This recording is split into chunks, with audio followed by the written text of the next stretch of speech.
तो हालत बहुत ज़्यादा ख़राब हो गई है।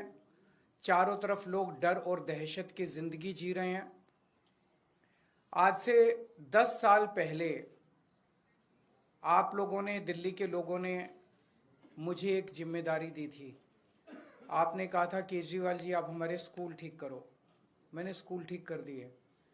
आपने कहा था केजरीवाल जी आप हमारी बिजली ठीक करो। मैंने बिजली ठीक कर दी। आपने कहा था केजरीवाल जी आप हमारे अस्पताल, स्वास्थ्य सेवाएं ठीक करो। मैंने वो ठीक कर दी। आपने कहा था केजरीवाल जी आप हमारा पानी ठीक करो। कई पानी में चीज़ें ठीक की, कई चीज़ें चल रही हैं, लेकिन सुधार की ओर स्थिति बढ़ रही है। लेकिन दिल्ली के लोगों की सुरक्षा की जिम्मेदारी आपने केंद्र सरकार को दी थी और केंद्र सरकार में ये सारी जिम्मेदारी केंद्रीय गृह मंत्री अमित शाह जी के ऊपर जाती है। अमित शाह जी की जिम्मेदारी है दिल्ली को सुरक्षित रखने की। अमित शाह जी की जिम्मेदारी है दिल्ली में कानून व्यवस्था को बनाए रखने की। लेकिन आज मुझे बेहद अफसोस के साथ कहना पड़ रहा है कि अमित शाह जी पूरी तरह से पिछले 10 साल में दिल्ली की कानून व्यवस्था बनाने में फेल हो गए हैं और आज जो स्थिति है वो बहुत ही भयावह स्थिति पैदा हो गई है। लोग कह रहे हैं कि Delhi rape capital of the world है, कोई कह रहा है gangster capital of the world है, कोई कह रहा है सबसे खतरनाक कैपिटल है। ये सुन के अच्छा नहीं लगता। ये केवल बात दिल्ली की इमेज की नहीं है, ये बात लोगों की सुरक्षा से रिलेटेड है। आज सबसे ज्यादा 2 तबके के लोग डरे हुए हैं, महिलाएं और बिजनेसमैन।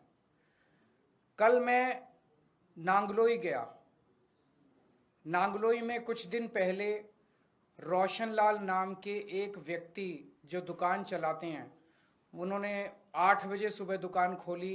9:15 बजे उनके दुकान पे 2 मोटरसाइकिल पे सवार आए, उन्होंने गोलियां चलाई और वो भाग गए। कल मैं उनसे मिलने के लिए गया था बस, और भारतीय जनता पार्टी के कार्यकर्ताओं ने मुझे उनकी दुकान तक नहीं जाने दिया, रास्ते में रोक लिया। रास्ते से वापस आना पड़ा मुझे। रोशनलाल जी ने अपना बेटा भेजा मुझे, मैं गाड़ी में बैठे बैठे मैंने उनके बेटे से मुलाकात की। मेरे को रोकने से क्या होगा? मैं अमित शाह जी से कहना चाहता हूं, केजरीवाल को मत रोकिए, क्राइम को रोकिए, अपराध को रोकिए, वो आपकी जिम्मेदारी है। केजरीवाल को रोकना आपकी जिम्मेदारी नहीं है। अगर आज आप अपना काम ठीक से कर लेते तो आपको केजरीवाल को रोकने की जरूरत नहीं पड़ती, केजरीवाल को नांगलोई जाने की जरूरत नहीं पड़ती। क्या छुपाने की कोशिश की जा रही है? और ये एक, मैंने कई बिजनेसमैन से बात की, ट्रेंड बन गया है। पिछले 1 साल में रिकॉर्डेड 160 एक्सटॉर्शन की कॉल्स आई हैं। जिन लोगों ने, जब एक्सटॉर्शन की कॉल आती है किसी के पास, तो वो कहते हैं इतने इतने पैसे दे दे, नहीं तो तेरे फलाने फलाने को, घर के आदमी को मार देंगे, इसको किडनैप कर लेंगे, और अगर पुलिस को बताया तो देख लेना। 70-80% लोग तो रिपोर्ट ही नहीं करते पुलिस में, बताते ही नहीं है पुलिस को, डर के मारे, और वो पैसे दे देते हैं ताकि उनको सुरक्षित रहें। तो 160 कॉल तो पुलिस के रिकॉर्ड में है। पता नहीं कितनी कॉल्स ऐसी हैं जो लोगों को आ रही हैं और लोग बता नहीं रहे। तो हर रोज पता नहीं कितनी एक्सटॉर्शन कॉल्स दिल्ली के अंदर आ रही हैं।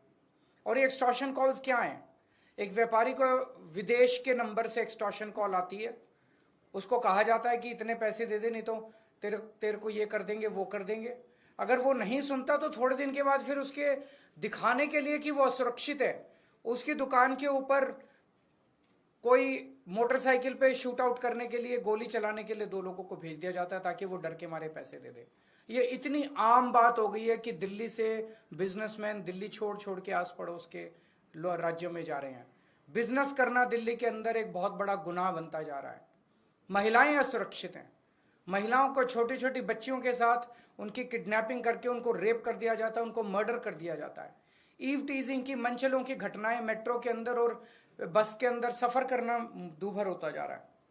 और ये सारी घटनाएं घट रही हैं अमित शाह जी के घर के चंद किलोमीटर के अंदर। अमित शाह जी जो कि देश के गृह मंत्री हैं, दिल्ली सीधे उनके अंडर में आती है। दिल्ली की कानून व्यवस्था उनको मेंटेन करनी है। वो अपने घर के 20 किलोमीटर के दायरे को सुरक्षित नहीं रख पा रहे, तो फिर वो कैसे देश चलाएंगे, कैसे देश के अंदर कानून व्यवस्था लागू करेंगे? मैं आपको कुछ उदाहरण देता हूं। 23 नवंबर को गोविंदपुरी में किरणपाल नाम की पुलिस कांस्टेबल, पुलिस वाले भी सुरक्षित नहीं है, जिन्हें हमें सुरक्षा देनी है वो खुद ही सुरक्षित नहीं है। किरणपाल नाम की पुरुष है, किरणपाल नाम के 28 साल के पुलिस कांस्टेबल की चाकू गोद के हत्या कर दी गई, और ये महज अमित शाह जी के घर से 13 किलोमीटर दूर हुआ। 31 अक्टूबर को फर्श बाजार, वहां पे गैंग वॉर में 2 लोगों की मौत हो गई दिवाली वाली रात को, और ये महज 14.5 किलोमीटर अमित शाह जी के घर से 14.5 किलोमीटर दूर हुआ। 21 अक्टूबर को करोल बाग में एक महिला को किडनैप करके रेप कर दिया गया अमित शाह जी के घर से महज 9 किलोमीटर की दूरी पे। 14 सितंबर को ग्रेटर कैलाश में 35 साल के एक जिम के मालिक को गोली मार के 2 मोटरसाइकिल वालों ने गोली मार के उसके मर्डर कर दिया। महज 9.5 किलोमीटर अमित शाह जी के घर से दूरी है उनकी। अमित शाह जी से मैं पूछना चाहता हूं, ये हो क्या रहा है? क्या आप मानते हैं कि आपसे दिल्ली नहीं संभल रही है?